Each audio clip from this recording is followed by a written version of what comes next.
Hey, good evening, John. How are you doing, Hyde? I'm very well, thank you. I've got a few people joining me this evening. I'll just let you say hello. It's Melissa. Hi. Hiya. I've got Sharon. Hello. Hi, And Sharon. I've got Matt. Hello. Hi, Matt. And we're also recording this session, so we'll put it up on our YouTube channel afterwards. Fantastic. Good stuff. Just really excited to hear about your work, really, and what you've been up to on Skype Classroom. Yeah, definitely. Yeah. All right. Well, a little introduction. My name's John Tate. I'm assistant head teacher at Woodham Academy up in the northeast of England here. I'm leaving the school in a week's time. I've just got a deputy head post at a school in Middlesbrough, and I lead teaching and learning. So that's my background. I've been an assistant head for 7 years now. But I've done a lot of stuff with technology and education, really, which is where hopefully this talk's going to go and give you an insight into something that I've found to be truly amazing, really, and hopefully it'll inspire you to be able to go on and do some great things with this. So really, it's all about global classrooms and how I've been using technology to create global classrooms. And I've been looking while I've been waiting. I've been looking through your website and looking through your blog and seeing that actually you've done quite a bit of stuff with this actually, which is very interesting. And I saw it was at the East Base at a Skype with New Zealand a few weeks back, and so it sort of fits quite well, I suppose, with what I'm going to talk about. And it's not then going to be something that's hopefully that's strange, which is great, because hopefully you should be able to really latch onto it and give it a whirl.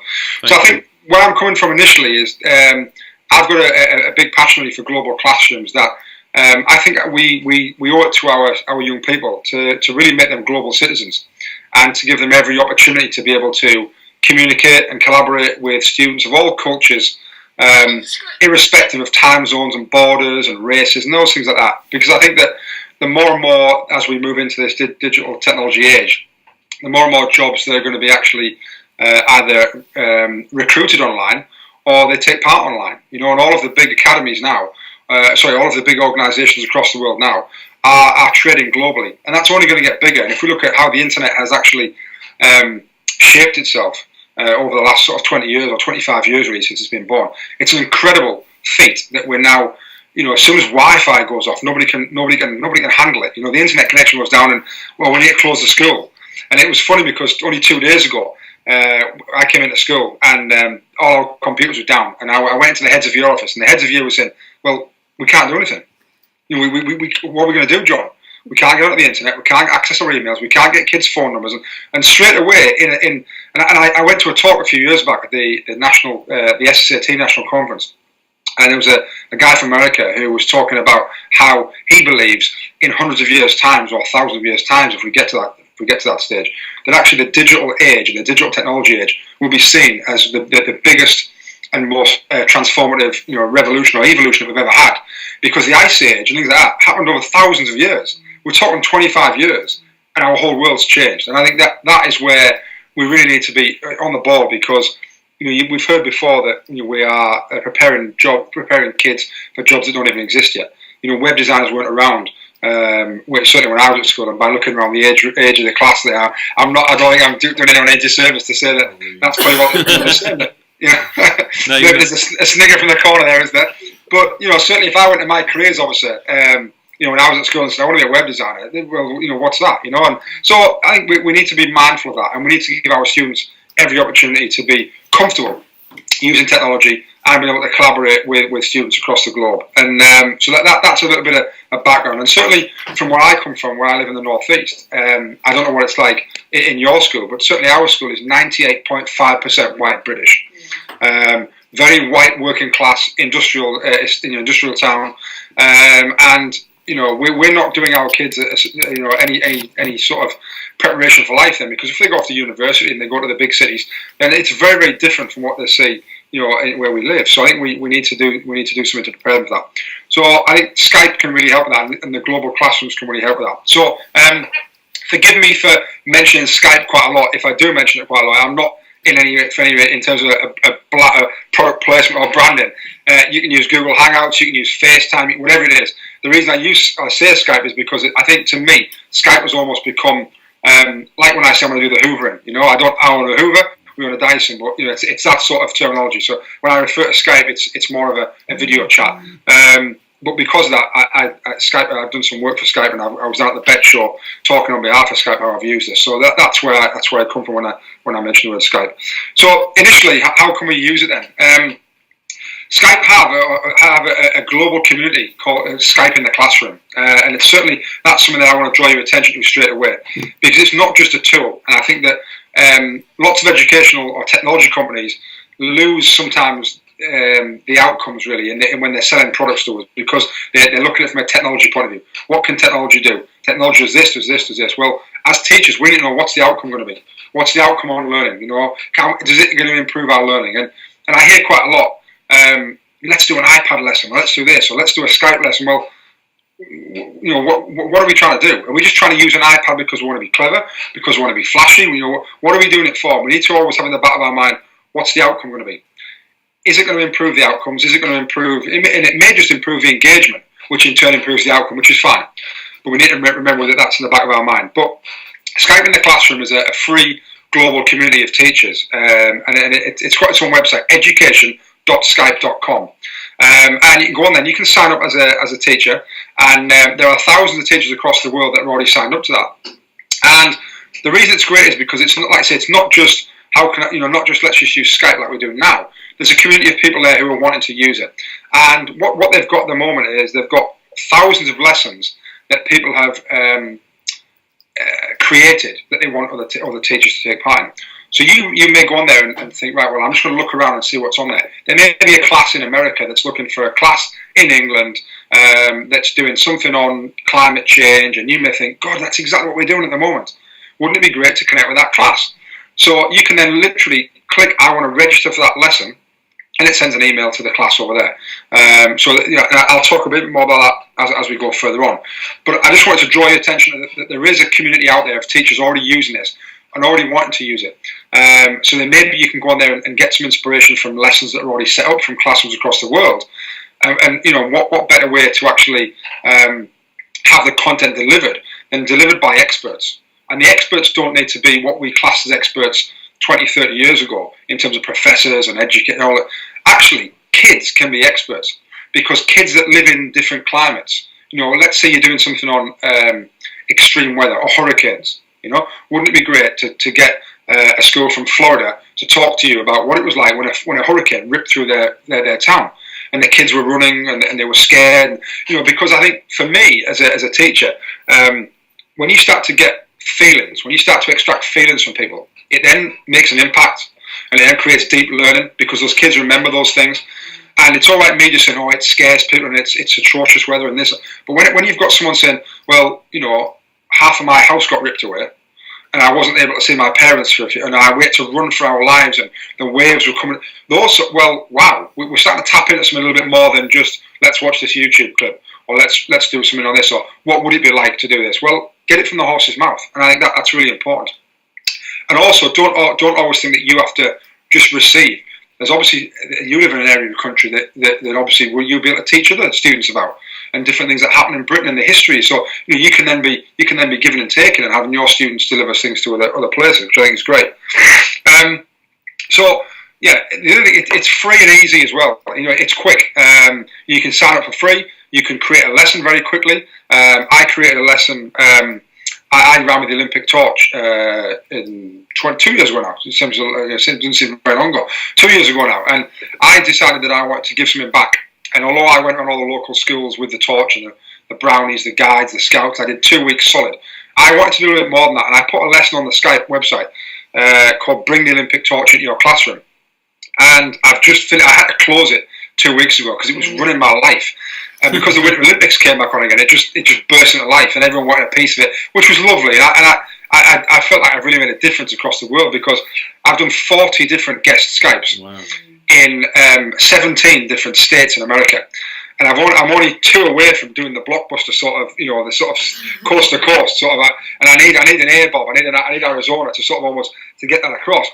But for me, it was easy. It took me about 5 or 10 minutes to actually just create a lesson to say, I'm a guest speaker. My name's John Tate. I carry the Olympic torch.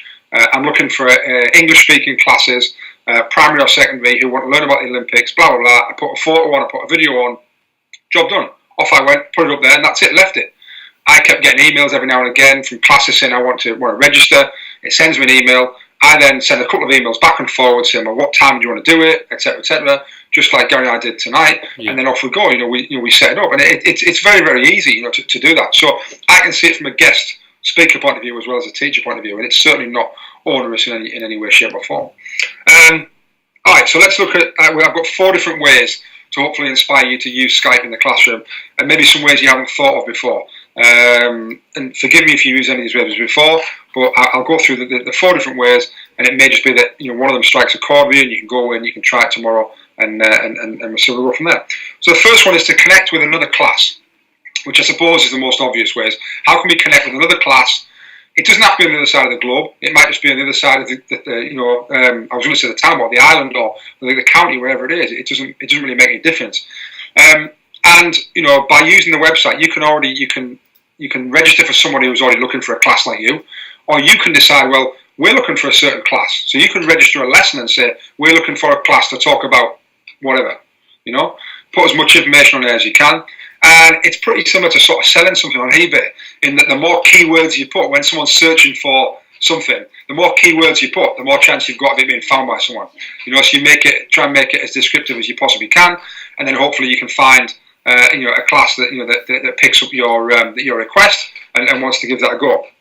I just want to share with you a couple of ways that I've used that. Then when I got I responded to a tweet on Twitter about wanting to a school in America wanted to hook up with a school anywhere across the world to do a dance project, and I said to one of my teachers in the PE department, Andrew, this would be really cool. I think we should do this. So the idea initially was we were going to film our girls dancing in Durham. The kids in America were going to be filmed dancing. We were going to upload all the dances to Dropbox, download them to the other side, watch all the videos, do some feedback on it, judge the dances, send the feedback up, and then get the feedback. That's not that onerous in this day and age. Pretty easy to do, dead easy. However, there's a quicker way. There's always a better way to do it. And I said, well, why can't we do it live via Skype? Why can't we do this? So we said, all right, let's give it a go. So yes, there's a time barrier, but I think my persona, my ethos on a lot of things is, well, let's remove barriers, because barriers are only in there because we let them be there. And with technology now, we can get around a lot of barriers. So it was 3:30 in the afternoon in Durham. We stayed back after school and did it as an after-school club. It was 8:30 in the morning in Wisconsin, and we had the girls dancing for each other live. We had 4 sets of girls in Durham, 4 sets of girls in Wisconsin. We danced one after the other, so we did one, they did one, we did one. And then we set up an online poll on Poll Daddy or SurveyMonkey, so the girls voted immediately on their mobile phones, and they got their results immediately. So it was crazy how we had a lesson 3,500 miles apart. It was seamless. It was amazing, and the engagement was just through the roof. And we had lots of sweet questions from the girls. I was saying, it's 8:30 in the morning over there in America. Is it? What? And they just had no concept, because they've been in a small town mentality. The fact that the world is so big, yet it can be so small when we use technology. And then that was really, really good. I've written a blog post on that. If you want to go to my blog is Edutate, EDUTAIT. So EDUTAIT, edutate.com. And if you click on my education blog, if you go down, there are two posts, which I'll mention one after the now. One's called Global Collaboration, So You Think You Can Dance, which is the dance project I just mentioned. And the other one is called a jump rope, international jump rope. And what happened with the jump rope was quite interesting, was that on the back of the global dance-off, Matt from Wisconsin said to me, I'd like to continue this, John. We feel it was really important and it really worked well. We'd like to do something else. So I said, yeah, no problem. Let's do something. And he said, right, we'd like to do some jump rope. Would you be interested? And I went, oh, yeah. And didn't really grasp, I suppose, what jump rope was. Which, if you don't know what it is, it's this sort of double Dutch skipping with tricks that actually you see more in a primary setting, I suppose, than secondary. And I'd gone, oh, yeah, we'll do that, Matt, no problem. And he said, I'll send you some videos over next week to show you what our kids have done so you can get an idea of how we're going to work it. And he sent these videos over and I was like, oh my Lord, what have I done? It was like, they were like pros. Honestly, they were doing like handstands, somersaults, one eye. And I was like, oh, no. Like, I'd arranged for my year 8 boys to do this, right? Now, half of my year 8 boys, half of them couldn't even walk straight. Never mind do this. And I was thinking, what am I going to do? and I didn't want to then say no. I've made a mistake, or so I just went, all right, okay. I've got another idea. My kids aren't at that level just yet. How about you get your kids to teach my kids how to do this? And he was like, that's a great idea, John. So he picked his 3 or 4 best kids as a reward. And if you see on the International Jump Rope blog post, you'll see pictures, actually. There's some videos that linked there from YouTube of we had a huge video screen in our drama hall. And what we had was their kids stood up doing the jump rope techniques, one after the other, and then our kids were all sat down watching. Then they said, right, off you go. Our kids jumped up with the ropes and then did it, and their kids were watching and giving feedback. And it was like, hang on a second, we've got a lesson, peer instruction lesson. I was just sat at the back, just taking photos. I wasn't doing anything else than that.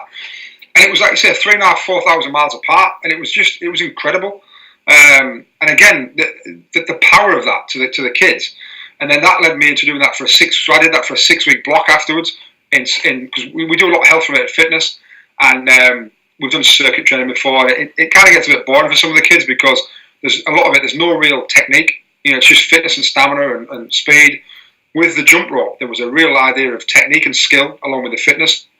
And the kids went home and practiced stuff on their own and came back, and we were able to make it more like gymnastics. So I wanted to create a routine now, and it was wonderful. But it all started from that initial lesson.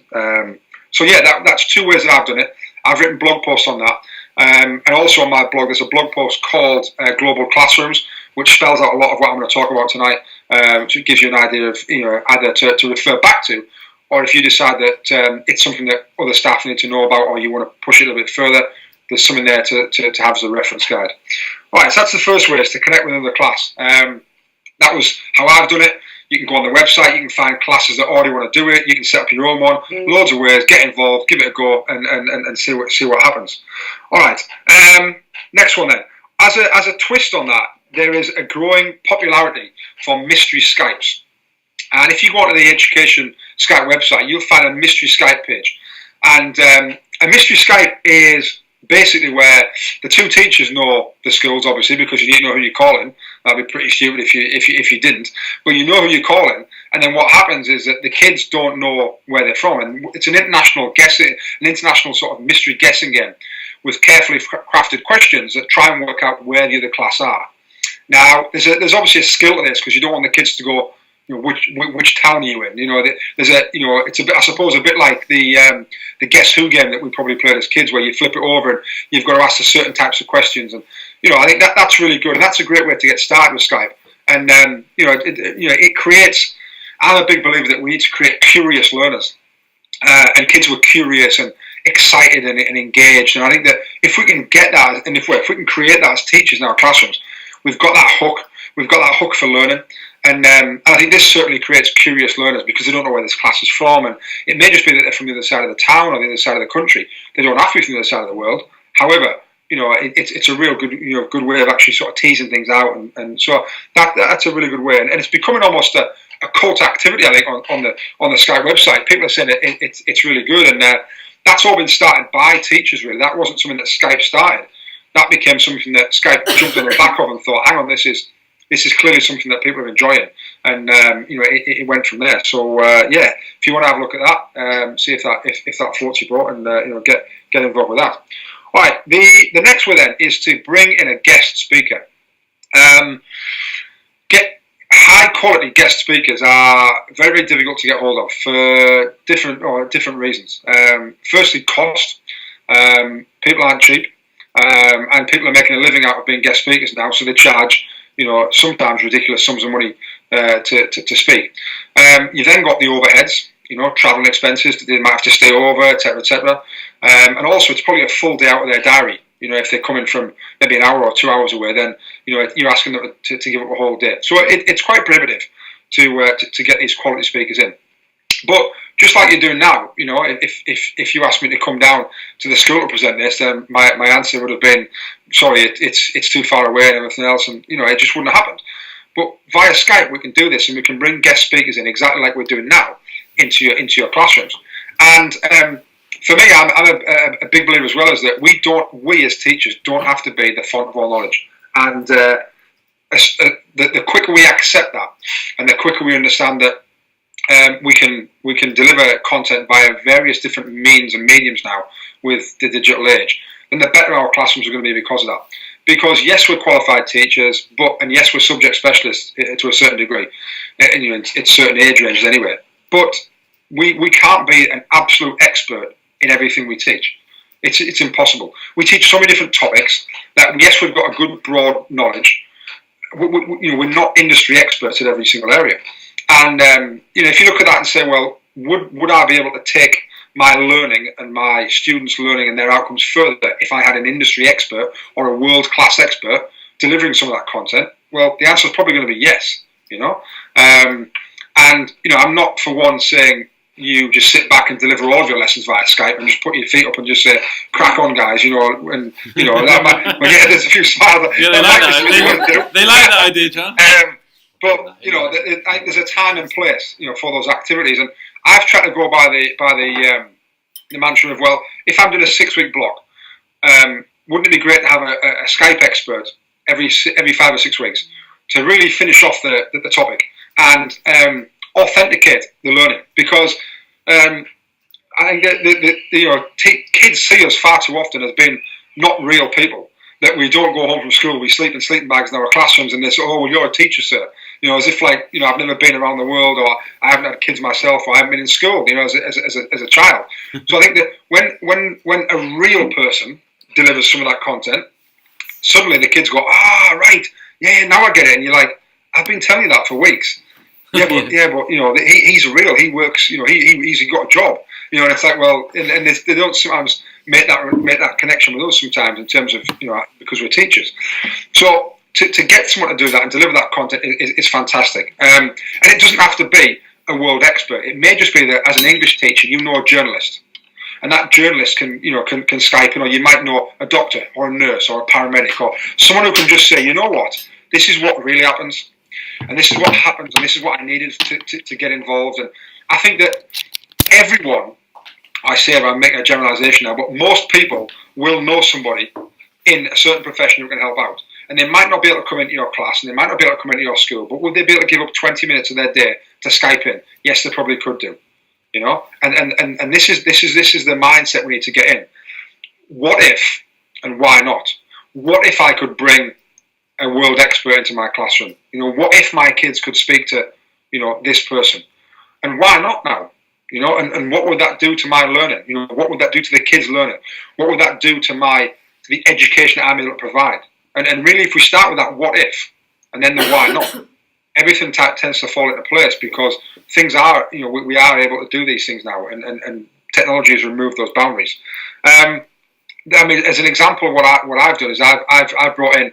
I spoke to an ex-Premiership footballer who I was lucky enough. I'm a good friend with a guy called Graham Murty, who used to play for Reading. He was captain of Reading for a long time, and he played in the Premier League. So he played against Man United, Liverpool, Arsenal, Chelsea. And being a fullback, he marked Ronaldo, he marked Wayne Rooney, and this sort of stuff. So I said to Graham, look, would you be able to do me a favour and do me a half an hour Skype into my class and to chat about technology and elite sport? And he said, yeah, no problem, John, no problem. So he then Skyped in about elite technology and elite sport, and he talked about, he talked for actually about 30 or 40 minutes, and it was an amazing talk about how in the Premier League, the different technology they use, and how they fitness test, and how they do. Each one of the youth players gets a saliva test when they walk over the training ground in the morning, and a saliva test within 10 minutes tells the coaches if they're dehydrated, if they've been on the drink the night before, if they're able to train. And I'm like, wow!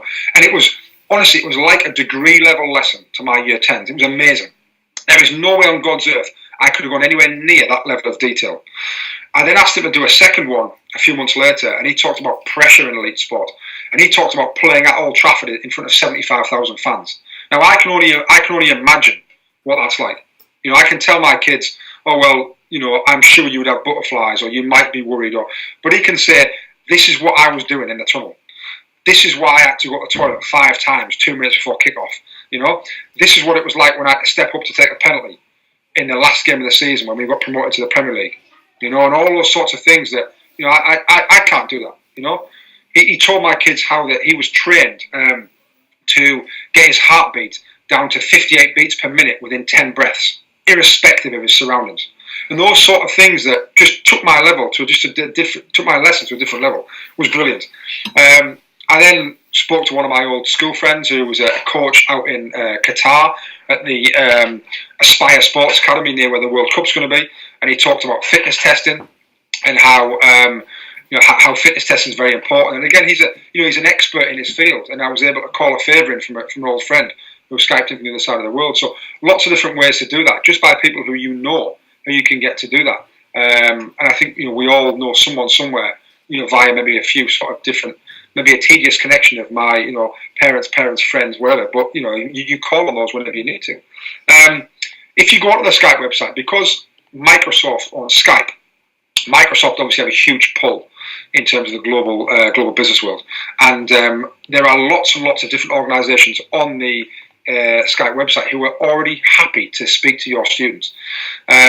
Lots of organisations, because most organisations now, big global organisations, see the benefit of working with education because of PR, and grants and all this sort of stuff, that actually they feel that they need to put something back into education. So don't feel like you are pestering them. They want to and they need to actually involve in education. A prime example of that are lots of publishing houses. There are lots and lots of authors who want to speak to your kids because, it's a no-brainer. If an author Skypes into your classroom, talks about their new book, what are all your kids going to go home and do? They're going to go and want to buy the book. You can see the benefit from the publishing house. And imagine that if your kids have read the book and your kids can actually ask the questions of, well, why did you create the character like this? Or did you have any different endings? Or why was it designed? And you can really get into the book and pick it apart and start to give kids that love for learning and the reading again, because they can, and I've got two young kids of my own, and we've been to the national sort of book museum in Newcastle, and it's called Seven Stories, and to meet some of the authors, to meet Julia Donaldson, that sort of stuff, and my kids love that. We can do that via Skype, and you don't have to take the kids on these trips. You don't have to have all the risk assessments and everything else that goes with it. You can bring that into the comfort of your own classroom. So get on and look what's about.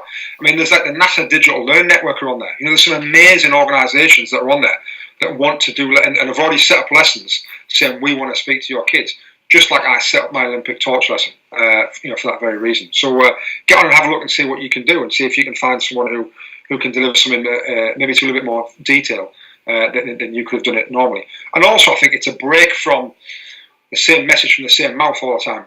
Going back to what I said about us not being the font of all knowledge. Break it up a little bit, make it a bit more dynamic, make it exciting. Next week we've got an expert speaking to us. Oh wow, and it's a bit different, isn't it? And if you go back to being a kid, imagine what that would have been like if you would have been able to speak to the author of the book you just read. It's amazing. All right, lastly then, this is quite amazing, and I think it's something that you should really explore, is virtual field trips. I don't think I would have even looked at a risk assessment to take my kids to the top of Everest. It just wouldn't ever even enter my head. However, a UK explorer called Mark Wood teamed up with Skype last year, and he was climbing Everest, and he opened a lesson for 10 schools across the world to Skype him at the top of Everest. What an amazing opportunity to do that, and what an amazing opportunity to explore the world from the comfort of your classroom, because I think that Skype can be your window to the world. You can create those opportunities where students can really find out more about the world without having to go on those risk assessments, those trips, and say to your head, I'd like to climb Mount Everest with 15 kids. Is there any chance? So we know what the answer is going to be, but we can do this. And I've seen firsthand when I was down at the Bet Show. I was delivering a talk for Skype on this, and I had some videos that I was showing. And there was a guy that climbed some glaciers in Iceland, and it was from a non-government organisation in Iceland called Vox Natura that were passionate about climate change and global warming, and how the vast majority of these glaciers are actually starting to melt, and the waters, the different areas of water that are not going to be available anymore to the world, and how things are changing. And he Skyped in from the top of this glacier, and he showed them the waterfall, and it was incredible. And to think you can have that in your classroom is amazing. So I think that, we need to explore different ways of how we can do that, and how these field trips are possible, and get on and see what's there. That there are people there who already want to do that. Right, so that's the 4 ways you can use it. To sort of pull it together and to summarise, what kit do you need in the classroom? Well, very simple. You've probably got it already in your classroom. A whiteboard's great because you don't have to be huddled around a computer screen. Speakers, a webcam, an internet connection, a Skype account. I would advise you to get a good webcam. It seems like the one you're using is pretty good because it seems pretty crystal clear to me. A HD webcam is pretty good. It makes the experience for the person who's Skyping in a lot better. Certainly from my perspective, when I Skype into schools in America about my Olympic torch, the better the quality of the camera, the better the experience the lesson is, because I make it interactive. So I ask the kids questions, and the kids will put their hands up, and I'll say, "All right, the kid in the black top on the front row there, or the girl in the red border hair on the back row," and I can see these kids, so it's almost like I'm in the room. So a HD webcam is great. Fairly cheap now. Internet connection, free Skype account, webcam, speakers, and a whiteboard. Job done. Right, to really summarise, then, I think that to give you, I suppose, a take-home message, that we hear a lot about needing to create a world-class education system. That Gove's banging on about it, and we're behind the times, and we're catching up to sort of Finland or Iceland and Malaysia and China and all these sort of places. And it's like, well, I truly believe that we can actually create a world-class education by using Skype, by bringing those world-class speakers into our class, by bringing that professional footballer in to take it to the next level, to go on a field trip to Everest or to wherever it is, to speak to classes across the world, to get first-hand information. That is world-class education. There's no doubt about that. Those opportunities we cannot give our students at the moment, and none of it is going to cost you a bean, which is amazing. So I think that it's about getting on, exploring, not being worried about the technology and about the time zones and about the language barriers. It's about putting that aside and saying, let's do it. What if and why not? And really giving it a go. It's been amazing. I found it to be great. Our modern foreign languages department have jumped on board with it. They're doing authentic speaking lessons with schools in France and Germany. Brilliant. They would only be able to get that on their once a year residential trip to France. We can do this every week now if you want to. So it's fantastic. It's worth exploring. And if you want any more information, you can get me on Twitter at Team Tate. My blog I've given you at Edutate, EDUTAIT. There's a contact section on my Edutate blog, which has got my Twitter and I've got a Teach and Learning Facebook page as well. Don't worry, it's not a normal Facebook where I tell you what I'm having for tea and I've just jumped out of the shower and that sort of stuff. It's a Teach and Learning one. But feel free to get in touch with me. There's 3 useful blog posts on my blog that you've probably seen. One about global classrooms, one about the international jump rope, one about the global dance-off. So have a read and feel free to get hold of me. I hope that's given you an insight into how you can use it, give you a little bit more of a taste of how you can use global classrooms. I hope if you want to take one thing away from that it's been a useful, 30 minutes of your time. So thank you very much for having me on and speaking to you. John, thank you. I hope that it works out for you. Yeah, thank you very much, John. Really appreciate your time and giving it up, and I know you've probably rushed home and that, so we really appreciate it. It gave me a good excuse to get away from school. No, we really appreciate it, and we wish you every luck and success in your next job, and look forward to hearing how you completing that blockbuster journey across the US. Yeah, perfect. All right, thank you, Rushdie. Take care. Nice to meet you, mate. Take care. See ya. Bye. Thank you. While I'm still recording interesting things here, I just want to show you that I've actually set up a Skype in a classroom profile. And it's really, really simple to do. And if I just go to, I'm just trying to remember what it is. I think if I go to View Profile, you'll... No, I set it up about a week ago. Because the request came to put up some windows to the world down at Osprey Quay. So I set this up. Just a really quick advert. I put in a couple of pictures. I put a video of me talking, saying, come and do Windows to the World with us. Hello, my name is Gary Sprackland, and you join me here at the fabulous Osprey Quay campus. And then I obviously talk about, doing that. And I've got to be honest, I didn't realise how quick and easy it would be to set up. It literally took 2 or 3 minutes, even with the video, to just put it up, do it. I just did it randomly, walking around. Melissa had no idea I was coming in with a camera, that sort of thing.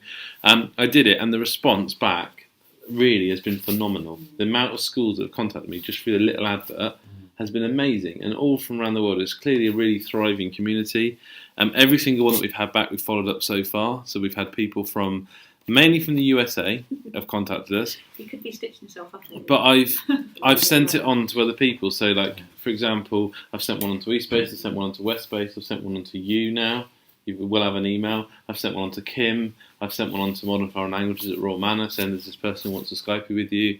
And today, that's what I'll kind of finish on, I did our first IPACA mystery Skypey session, which was really incredible.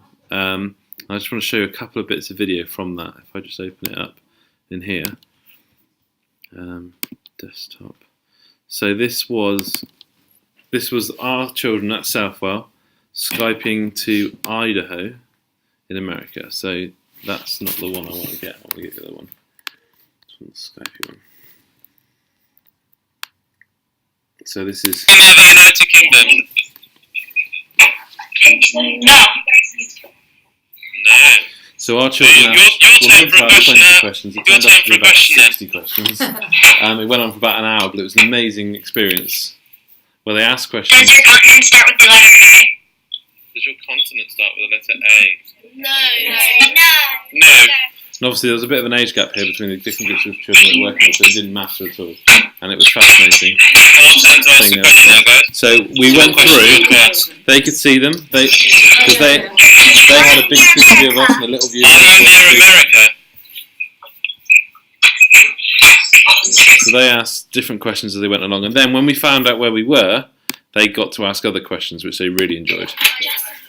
Okay, I've got two girls that are going to ask you some questions. Everyone else quiet, please.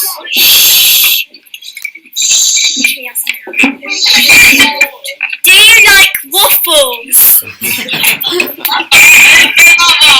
Yay! You got to listen to the reaction when she has the breakfast. It's brilliant. What did you have for breakfast? What did I have for breakfast? I had mini, no, there were mini muffins. Oh, good for you! And it was really interesting just getting them to explore the kind of Is that different school cultures. religious? No. Are you guys in private school? No. Are you? What's special about your school? Are all your public school, like, do all your public schools wear uniforms? Yes. Yes. Do you wear uniforms? Do you wear uniforms? No. What do you think of the fact that they don't wear uniforms? That's lucky. You're so lucky. And it was just a really amazing experience. It probably went on for about an hour and 20 minutes in total, and it was absolutely fascinating. I did it with Year 6 at Underhill, and they're slightly older, but presumably mixed age at Southwell. And this, the teacher that was in the room tweeted me a picture of her children talking to our children. So this is in the States. This is in Idaho, and this is children talking to IPACA students, which I thought was an amazing picture. And how did you find that classroom? Through Skype Classroom. It was just one of the links that was sent, and it was one I sent on to Year 6, and I went in and gave them a hand this afternoon to run the mystery Skype session. Me and Claire in the room knew where they were, although we forgot about 20 minutes in to check our email again, because we got involved in the whole process. And it was fascinating because our kids were like, are you in America? Yes. Are you in Canada? No, because we've already told you you're in America. And it was really fun for them to explore geography. And I think in particular for Key Stage 3 geography, it'd be amazing, because you have to narrow it down. And obviously the Americans were obsessed with roads, so they were like, are you near the M5? And Also, and things like this. the IPC, there's on every single unit. Well, there's linked the to international. Yeah, exactly. And they were asking questions like, is your city Abbotsbury? So stuff like that was really So powerful. were they sitting there with a bit of Google?